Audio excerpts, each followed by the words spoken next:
Suatu kisah di daerah, di sebuah gunung di Jawa Barat.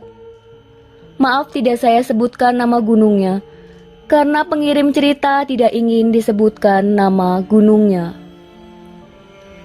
Pada waktu itu, ada 5 orang mendaki sebuah gunung di Jawa Barat. Begini ceritanya. Selama perjalanan naik, kami semua aman-aman saja tanpa ada gangguan apapun. Lalu, jam 2 siang, kami berencana untuk turun gunung. Pada waktu turun, kami berlima. Tapi teman saya yang bernama Janu, teman saya yang hilang ini, dia berada di paling belakang barisan sampai akhirnya tertinggal. Tetapi anehnya selama perjalanan turun, jumlah kami masih lengkap karena di setiap pos kami absen. Padahal Janu ini sudah tersesat dan tertinggal. Teman-teman yang lainnya baru sadar pas mau sampai ke pos 1. Jadi relawan yang mencari Janu terkecoh. Mereka pada nyarinya di dekat kaki gunung. Padahal lokasi hilangnya jauh dari kaki gunung. Nah, teman saya yang hilang ini dia dapat sinyal sekelebat. Langsung dia WA temannya yang bernama Riza. "Za, gue tersesat. Gue masih ada di atas. Gue gak tahu jalan pulang. Tadi lu gue panggil-panggil kagak denger. Gue bilang tunggu, kalian malah lanjut jalan terus." Sontak teman-teman yang di bawah kaget. Karena selama perjalanan, Janu teman saya yang hilang ini ada di paling belakang dan di setiap pos dia selalu ada. Bahkan beberapa kali saya menawarkan kopi, tetapi dia menolak tawaran saya. Si Janu tersesat sekitar jam 4-an. Lalu dia buru-buru cari jalan keluar sebelum gelap. Tetapi nihil. Akhirnya dia bermalam di gunung. Untungnya dia bawa tenda dan lampu darurat sama senter. Di hari pertama dia tidak mengalami kejadian apa-apa. Dia bisa tidur dengan biasa. Di hari kedua ini parah. Dia nyari-nyari jalan dari pagi sampai siang menjelang sore. Pas mau maghrib, katanya ada yang manggil-manggil dia. "Janu, Janu." Suaranya menggema di sekitar situ. Dikiranya itu tim SAR yang lagi nyari. Setelah diikutin suara-suara itu, suaranya menghilang. Akhirnya si Janu makin tersesat. Lagi-lagi di hari kedua ini, dia bermalam di dalam tenda, ditemani api unggun. Di tengah malam, apinya habis.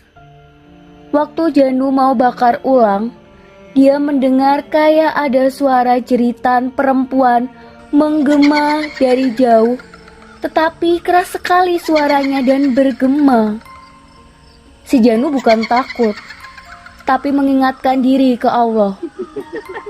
Janu yang selalu bawa Al-Quran kecil, setiap malam baca Al-Quran untuk melindungi diri dari jin.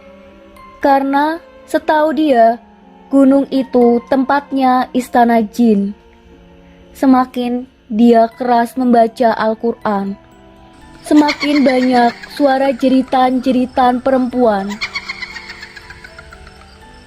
Di hari ketiga, Janu punya ide. Dia membawa kertas HVS dan spidol. Lalu dia menulis 15 kertas yang bertuliskan "Bismillah." Yang menemukan kertas ini tolong azan sekeras-kerasnya atau baca ayat kursi, karena saya sedang di sekitar sini. Saya tersesat. Lalu dia menyebarkan 15 kertas itu ditempel di pohon-pohon sekitar. Sekitar jam 3-an sore, dia balik ke titik awal atau ke tendanya. Dia menunggu dari jam 5 sore, hasilnya nihil. Lalu dia tetap baca Al-Quran di hari ketiga itu. Pas malam ketiga, sekitar jam 11 malam, Janu melihat orang, badannya tinggi besar dan penampilannya kuno. Wujudnya seperti orang biasa. Dia menatap ke arah Janu lumayan lama. Lalu orang itu menjulurkan tangan dan berkata, "Ayo, ikut saya. Kamu akan pulang." Janu terpikir hampir mengikutinya. Tetapi dia tiba-tiba istighfar dan membaca-baca ayat kursi. Si orang itu menjauh masuk ke semak belukar. Akhirnya si Janu masuk ke tenda dan lanjut baca Al-Quran di dalam tenda. Sampai besoknya, ada suara azan sekitar jam 9 pagi. Dia akhirnya mengikuti suara azan itu karena dia tahu jin yang jahat tidak bisa menirukan suara azan. Setelah dia samperin ke lokasi suara azan, ada 4 orang yang mengumandangkan azan. Setelah mereka melihat kertas yang ditulis Janu, akhirnya Janu selamat dan dibawa ke kaki gunung. Lalu dia cerita ke teman-temannya kalau teman-temannya itu pada ninggalin Janu. Padahal Janu sudah teriak-teriak, "Tunggu!"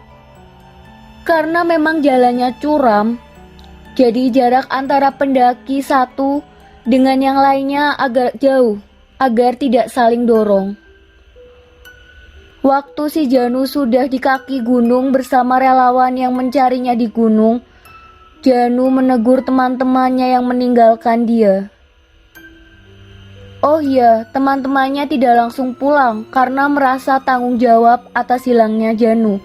Jadi mereka menetap di rumah warga sekitar untuk bantu mencari Janu. Janu bilang ke teman-temannya, "Lu kenapa ninggalin gua? Gua teriak-teriak bilang tungguin, kok kalian diem aja?"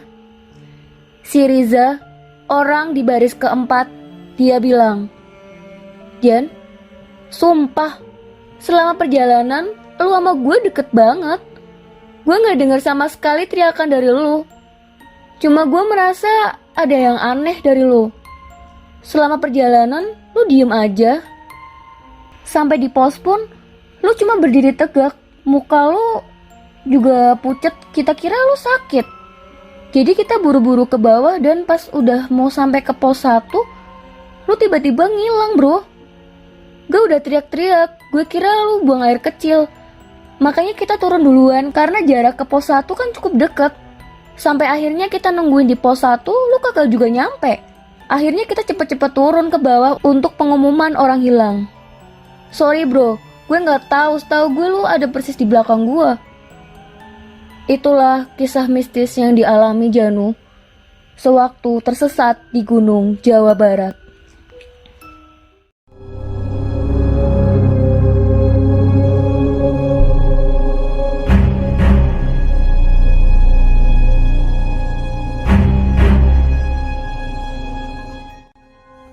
Terima kasih untuk yang sudah mengirimkan kisah-kisah mistis ke email kami.